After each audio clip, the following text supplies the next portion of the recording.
We're coming towards a time of the year which is really important for Christians.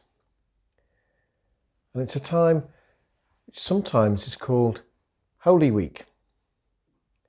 And it's the time between Palm Sunday, which is when we perhaps might make palms or think about palm crosses,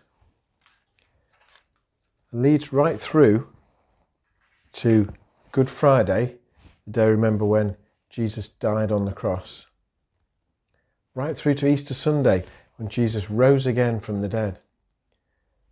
And these are all important days for Christians. But the Thursday in the middle of that week, the Thursday before Good Friday, is called Maundy Thursday. What's one of the names it has? And Maundy Thursday, the name Maundy, actually comes from a word which in Latin means command. So, on that first Thursday, the Maundy Thursday before the day that Jesus died, Jesus met with his disciples to celebrate something called the Passover.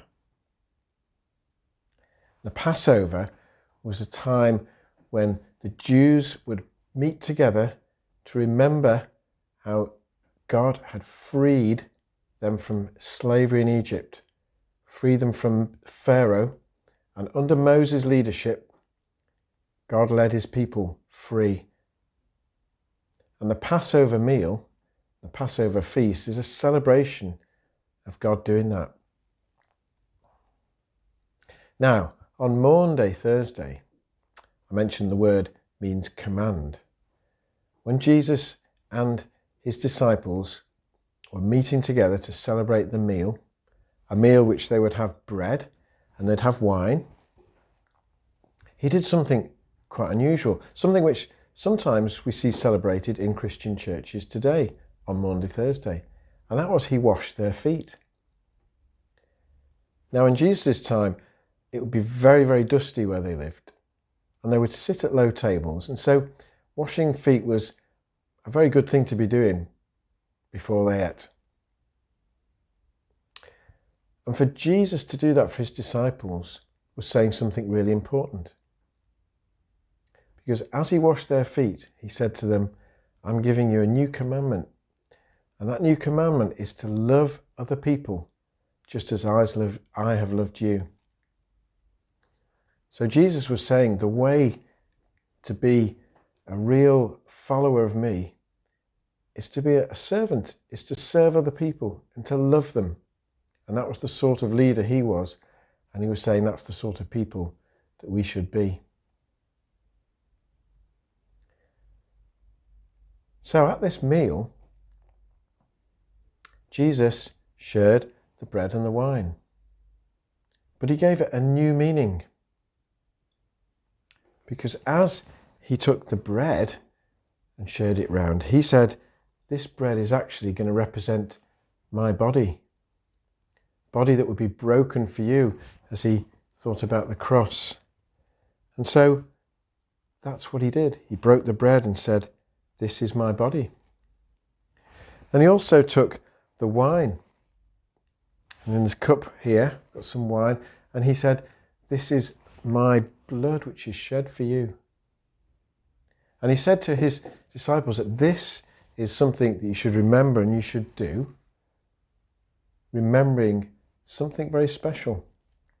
Remembering that I would be breaking my body and shedding my blood on the cross for you.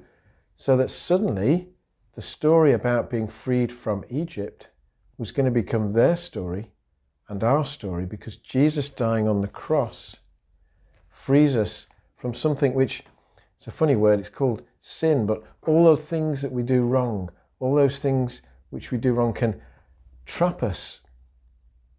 And to be free from that, Jesus died on the cross. And so, on Maundy Thursday, we might have something called a communion service, where we have the bread and the wine, just as Jesus commanded us to do, to remember his death on the cross. But also, at that service, and at other communion services, we'd have something called the sorry prayer, saying sorry to God for all those sins which we ask his forgiveness for. And in doing that, and in saying that we're sorry for the wrong things we've done, which we might call sin, we know that because of Jesus' dying on the cross and his body being broken and his blood being spilled for us, that we are free.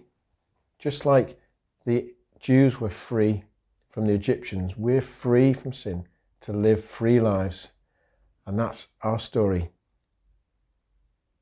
So that's what would be happening in many churches on Maundy Thursday in Holy Week as we lead up to Easter and the exciting festival of Easter, when we remember that Jesus died and rose again.